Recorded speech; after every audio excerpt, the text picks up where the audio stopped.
평화의 집짓기 12가지 이야기. 링컨은 어떻게 분단된 국가를 통합하였는가? 근현대의 역사에서 다양한 국가 위기를 타개한 역사적인 인물과 사례를 살펴보면 앞으로 다가올 위기를 해결할 수 있는 교훈을 얻게 된다. 어린 시절 읽어보았던 링컨 대통령. 통나무집에서 자라난 가난한 소년이 미국의 대통령이 되어 노예 폐지 제도로 인해 발생한 남북전쟁을 통합하여 노예 해방을 선언하고 또 남북전쟁에서 마침내 승리하여 갈라진 남북을 통합하였다는 링컨의 이야기를 들려주고자 한다. 어릴 때 한반도에서 남북한이 서로 총을 겨누고 전쟁을 했다고 들었지만 우리는 불행하게도 아직도 남북한으로 나뉘어 전쟁 상태에 있다. 하지만 세계에서 가장 잘 사는 나라 초강대국 미국이 남과 북으로 나뉘어 전쟁을 하고 수백만 명의 사람들이 죽었다는 이야기를 들었을 때 잘 믿기지 않았다.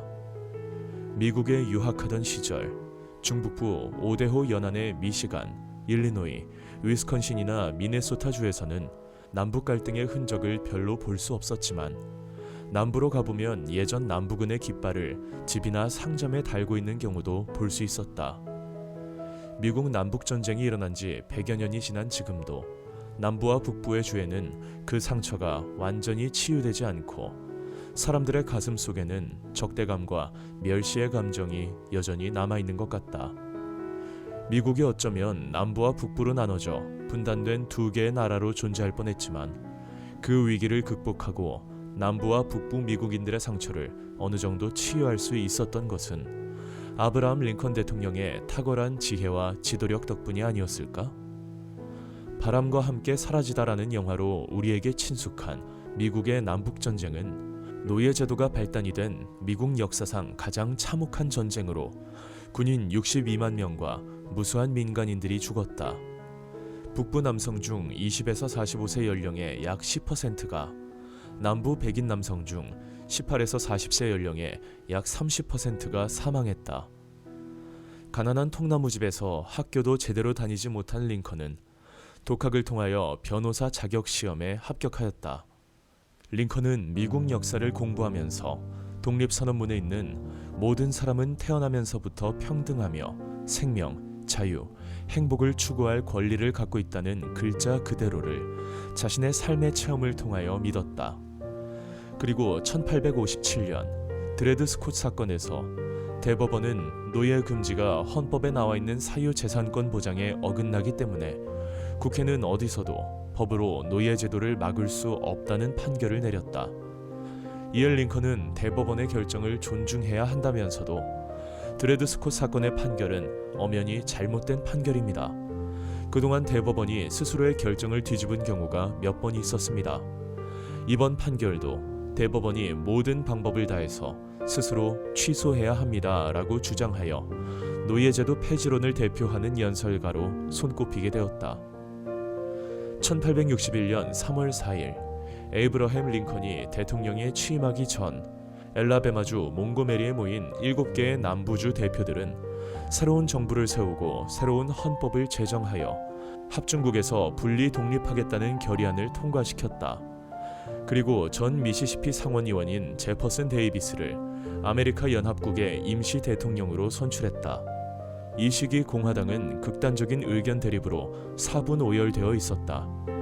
국가적인 총체적인 위기를 타파하기 위해 링컨은 신생 공화당에 속한 모든 정파, 즉 옛 휘그당, 자유토지당, 노예제도를 반대하는 민주당, 보수파와 급진파의 연합, 강경파와 온건파의 연합을 내각에 포함시켰다. 특히 가장 중요한 국무부, 재무부와 법무부의 수장에는 주 경쟁자였던 윌리엄 스워드, 세먼 체이스, 에드워드 베이츠를 각각 선택하였다.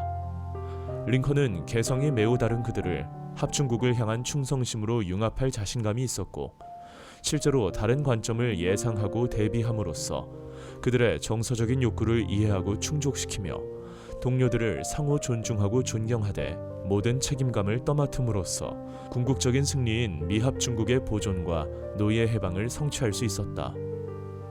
링컨의 첫 대통령 취임 연설을 보면 남북 통합에 대한 그의 애정과 의지를 엿볼 수 있다. 북부 사람과 남부 사람은 적이 아니라 동지입니다. 우리는 적이 될 수가 없습니다.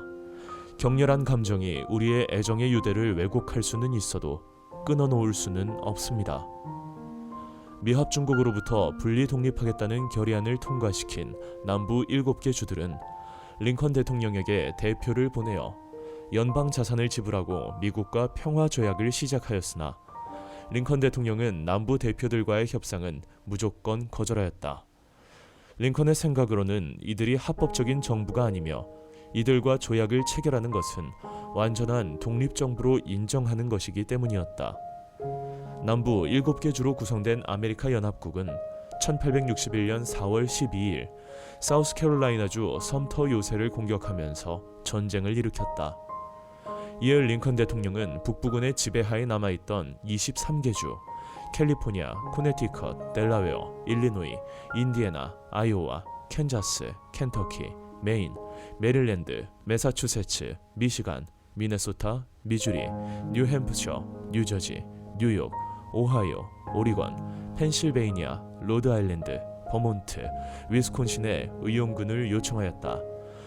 북부군이 초반에 경계주들에서 승기를 잡고 해상봉쇄에 들어가자 양군 모두 병력을 모집하여 전쟁은 확대되기 시작했으나 북군은 서부전선과 동부전선에서 패배를 반복하였다.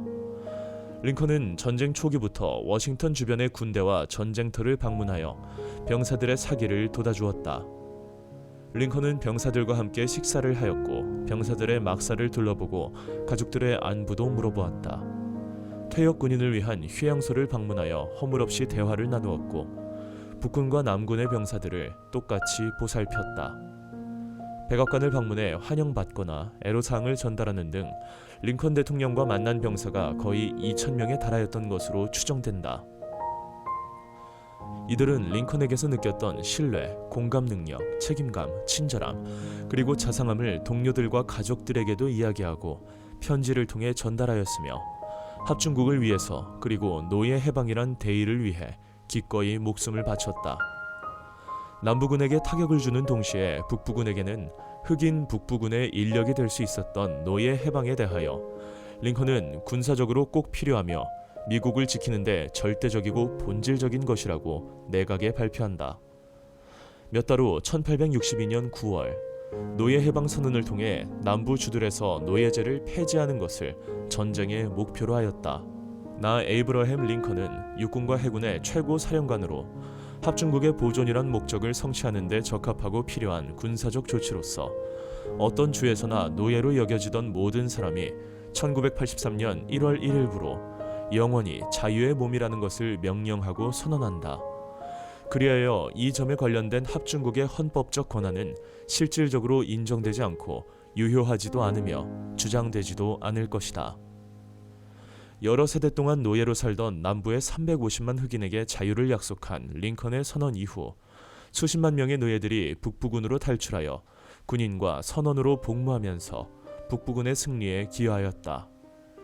북부군에 입대한 20만 명의 흑인은 용감하고 냉정하게 노련한 군인처럼 싸움으로써 남부군에 큰 타격을 입혔다. 전략이 뛰어나고 노련한 남부연합군 사령관인 로버트 리 장군은 동부 지역의 전투에서 승리를 거두어 워싱턴 인근까지 압박을 가하였다. 남군과 북군이 피비린내 나는 싸움을 하는 중에도 링컨은 어머니로부터 물려받은 성경을 읽고 묵상하면서 하느님께 기도하는 일을 쉬지 않았다. 그리고 위기에 처한 나라를 구하기 위해 혼자만 기도하기보다 전 국민이 함께 금식하며 기도해야 되겠다고 생각하면서 1863년 4월 30일 목요일을 금식 기도일로 선포하며 온 국민에게 함께 금식하며 기도할 것을 호소하였다. 나라를 위해 금식하면서 기도드리는 일은 하느님을 믿는 그리스도인들 뿐 아니라 나라를 사랑하는 모든 국민의 의무라고 생각합니다. 우리의 죄와 허물을 겸손히 고백하고 진심으로 회개한다면 우리 모두는 하느님의 자비와 용서를 다시 경험하게 될 것입니다. 지금 우리나라를 황폐하게 하고 있는 남북전쟁의 비극은 우리의 부끄러운 죄에 대한 하느님의 형벌이며 또한 국가적인 개혁이 필요하다는 하느님의 신호입니다. 이제 우리는 진노하신 하느님 앞으로 돌아가 우리 자신을 낮추고 국가적인 죄를 고백하며 하느님의 자비와 용서를 간구해야겠습니다. 온 국민의 금식 기도가 끝난 후 링컨은 조지 G. 미드 장군을 사령관으로 내세웠다. 1863년 게티스버그 전투에서 남군의 리 장군은 많은 사상자를 낸 뒤 후퇴했으며 서부 지역에서 북군은 미시시피주의 빅스버그를 점령함으로써 미시시피강 유역을 장악했다. 1864년 율리시스 그랜트 장군이 로버트 리 장군에 맞서 지구전을 치르는 한편 북군의 윌리엄 셔먼 장군은 조지아주의 애틀랜타를 함락시켰고 바다를 향해 진군함으로써 북부의 병력과 물질적 자원의 우세를 점하게 됐다. 마침내 남군은 리 장군이 1865년 4월 9일 에포메톡스 코트하우스에서 항복한 후 붕괴했다. 남북전쟁이 막바지에 이르던 1865년 1월 국회는 미국에서 노예제도를 완전히 금지한다는 내용의 수정 제13조를 통과시켰다. 그리고 3월 4일 링컨은 국회의사당 앞에서 두 번째 대통령 취임 선서를 하며 노예제도를 폐지하고 상처를 치료해야 할 때가 왔다고 연설을 했다. 아무런 원한도 없이 모든 이들에 대한 연민만을 지닌 채 신의 뜻 그대로 올바른 것에 대한 확신을 품은 채 우리의 할 일을 다하기 위한 몸부림을 멈추지 맙시다. 이 나라의 상처에 붕대를 감는 일, 오랜 전쟁을 견뎌낸 병사들과 미망인들, 고아들을 돌보는 일, 다시 말해 우리 사이에 또한 모든 나라에 올바른 평화를 이루어 이를 영원히 간직하기 위해 할 수 있는 모든 일을 합시다. 전쟁이 종결된 후 남부 대통령 제퍼슨 데이비스를 교수형에 처하라는 사람들의 요구에 링컨은 차분한 소리로 답변하였다. 남에게 판단을 받고 싶지 않으면 남을 정죄하지 말라고 주님이 말씀하였습니다. 우리는 서로 한 형제이고 동포입니다. 서로 용서하고 감싸주어야 하지 않겠습니까? 링컨은 남부의 총사령과 로버트 리 장군에 대해 어떠한 처벌도 하지 않아 그는 패배를 인정하고 사랑하는 부하들의 생명을 구한 명장으로 영웅 대접을 받았다.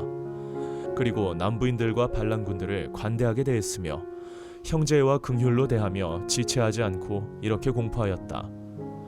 미합 중국의 대통령 나 에이브러햄 링컨은 남부의 모든 사람들에게 모든 재산권의 회복을 포함한 전면적인 사면을 선포합니다.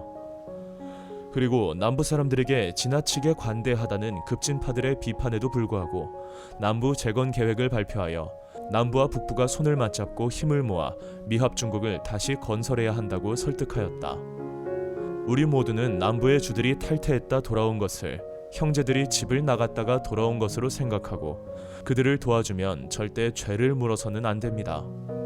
1865년 4월 14일 오전 세상을 떠나기 전 마지막 국무회의에서 링컨은 화해와 재건을 주제로 회의를 진행했고 이것이 우리 앞에 닥친 가장 중대한 문제로 신속하게 행동에 옮겨야 한다고 말했다. 3시간 이상 진행된 국무회의에서 강요들은 전쟁으로 패배한 남부 세력과의 관계를 봉합하고 통일된 국가의 재건을 시작하기 위해 커뮤니케이션과 상업과 관련된 문제를 상의해서 결론을 내렸다. 우선 우체국과 연방법원을 재개설하고 상거래와 사회적 교류를 위한 연락망을 재구축하기로 결정하였다. 링컨은 남부의 사람들을 편하게 하라고 거듭거듭 주문했으며 이를 위해 재건 과정은 단계적으로 시행하고 주변을 둘러보면서 신중하게 진행할 것을 제안하여 국무위원들도 모두 만족하였다. 이 시간만큼은 슬픈 분위기를 뿜어내던 링컨조차 잔잔한 즐거움을 띤 표정이었다고 전해진다. 1877년까지 이어진 재건 시대 동안 미국 사회는 전쟁에서 생긴 사회, 정치, 경제, 인종적 문제들을 처리하는 데 특히 많은 노력을 기울였는데 링컨 대통령이 내각과 군대 그리고 국민들에게 끊임없이 영감을 주며 그들을 이상적인 방향으로 이끈 결과라 할 수 있으며 이는 노예 해방 선언 공포 수개월 전 의회에 보내 연차 교서에 잘 담겨 있다. 국민 여러분, 우리는 역사에서 벗어날 수 없습니다. 우리가 지금 겪고 있는 아픈 시련은 명예스럽든지 불명예스럽든지 우리를 후세에 밝게 비출 것입니다. 노예에게 자유를 허락함으로써 우리는 자유로워야 할 사람들에게 자유를 보장하는 것입니다. 그리하여 우리가 허락하는 것과 우리가 지키는 것이 똑같이 영광을 누릴 것입니다. 마지막으로 남은 최고의 희망을 훌륭하게 지키지 않으면 초라하게 잃고 말 것입니다. 노예로 자라다가 북부로 도망쳐서 자유를 찾은 작가이며 언론인인 흑인 지도자 프레더릭 더글러스는 링컨에 대해서 다음과 같이 썼다. 그의 가장 위대한 사명은 다음 두 가지를 해내는 것이었다. 첫째, 나뉘고 파괴될 위기에서 조국을 구하는 일. 둘째, 노예 제도라는 어마어마한 죄악에서 조국을 해방시키는 일. 그의 능력을 고려하고 그의 앞에 놓인 엄청난 사명의 무게를 헤아리고 목표를 이루기 위한 적합한 수단들을 따져보고 목표 자체를 근본부터 되짚어 봤을 때 전능한 신이 링컨보다 이 일에 더 딱 맞는 사람을 보낼 수는 없었을 것이다.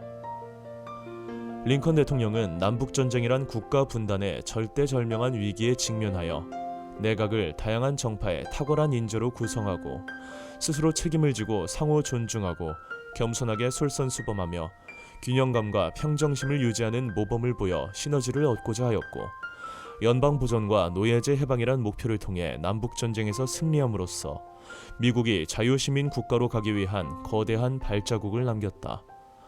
남북전쟁으로 갈라진 남부, 북부 주민 모두의 아픈 마음을 치유하고 그들의 찢어진 마음을 하나로 묶었으며 관용과 사랑의 마음으로 남부와 북부, 백인과 흑인 모두를 포용함으로써 진정한 연맹을 이룬 통일 대통령의 역할을 충실히 수행하였다. 비록 남북전쟁 승리를 목격한 다음 날 안타깝게도 저격당하여 역사의 일부가 되었지만 그가 강요들과 군인 그리고 국민들에게 남긴 말 한마디, 행동거지는 오늘날에도 모든 사람들에게 귀감이 되고 있으며 국난에 처한 지도자들, 특히 미래의 한반도 통일 대통령에게는 반드시 본받아야 할 큰 바위의 얼굴이 될 것이다. 평화의 집짓기 12가지 이야기, 링컨의 국가 통합에 대해 이야기해드렸습니다. 다음 시간에는 협력과 교류로 생존한 인류에 대하여 이야기해드리겠습니다. 오늘 하루는 링컨의 첫 대통령 취임 연설 중 북부 사람과 남부 사람은 적이 아니라 동지입니다. 우리는 적이 될 수가 없습니다 라는 말에 대해 생각해보는 시간을 가지면 좋겠습니다.